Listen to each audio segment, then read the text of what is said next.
तीसरा अध्याय सेनापतियों सहित महिषासुर का वध।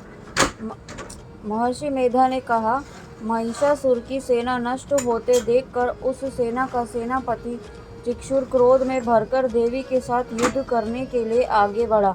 वह देवी पर इस प्रकार बाणों की वर्षा करने लगा मानो सुमेरु पर्वत पानी की धार बरसा रहा हो। इस प्रकार देवी ने अपने बाणों से उसके बाणों को काट डाला तथा उसके घोड़ों व सारथी को मार दिया। साथ ही उसके धनुष और उसकी अत्यंत ऊंची ध्वजा को भी काट कर नीचे गिरा दिया।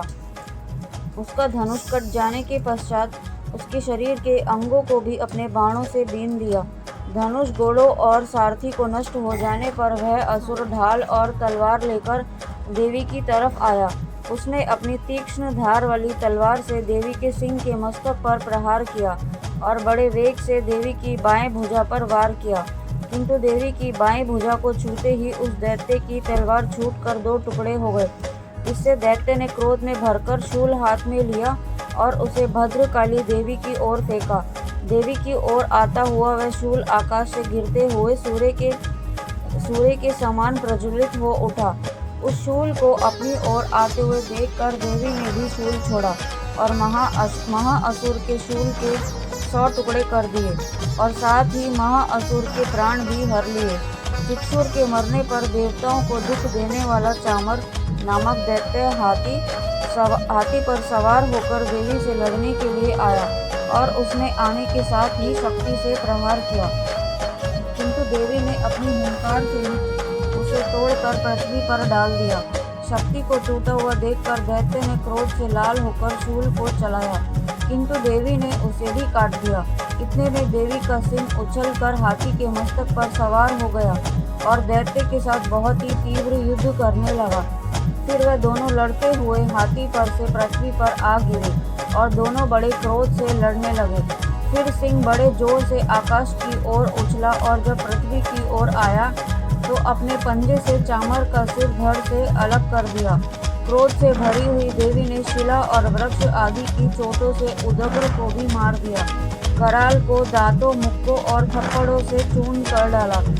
क्रुद्ध हुई देवी ने गदा के प्रहार से उद्धत दैत्य को मार गिराया। भिंडीपाल से वाष्प काल को बाणों से ताम्र तथा अंधक को मौत के घाट उतार दिया। 3 नेत्रों वाली परमेश्वरी ने त्रिशूल से उग्रास्य, उग्रवीर्य और महाहनु नामक राक्षसों को मार गिराया।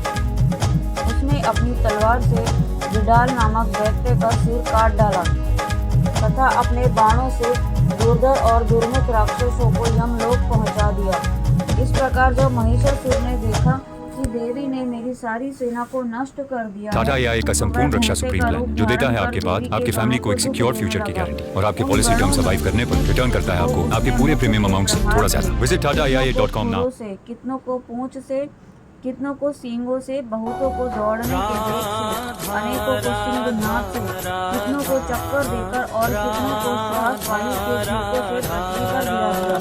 वह दैत्य इस प्रकार गणों की सेना को गिरा देवी के सिंह को मारने के लिए दौड़ा। इस पर देवी को बड़ा गुस्सा आया। उधर दैत्य भी गुस्से में भर कर पृथ्वी को सिंगों से फोड़ने लगा। सिंगों से पर्वतों को उखाड़ कर धरती पर फेंकने लगा और मुख से शब्द करने लगा। महिषासुर के वेग से टक्कर देने के कारण पृथ्वी शुद्ध होकर फटने लगी। उसकी पूंछ से टकराकर समुद्र चारों ओर फैलने लगा। गिरते सिंहों के आघात से मेघ खंड खंड हो गए और श्वास से आकाश में उड़ते पर्वत थकने लगे। इस तरह क्रोध में भरे हुए राक्षस को देख चंडिका को भी क्रोध आ गया और वह उसको मारने के लिए क्रोध में भर गई। देवी ने पास फेंककर दैत्य को बांध दिया और उसने बंध जाने पर दैत्य का रूप त्याग दिया और सिंह का रूप धारण कर लिया। और ज्यों ही देवी उसको सिर काटने के लिए तैयार हुई कि उसने पुरुष का रूप बना लिया, लेकिन हाथ में तलवार लिए हुए था। देवी ने तुरंत ही अपने बाणों के साथ उस पुरुष को उसकी तलवार ढाल कर छीन डाला। इसके पश्चात वह हाथी के रूप में दिखाई देने लगा और अपनी लंबी सूंड से देवी के सिंह को खींचने लगा और गरजने लगा।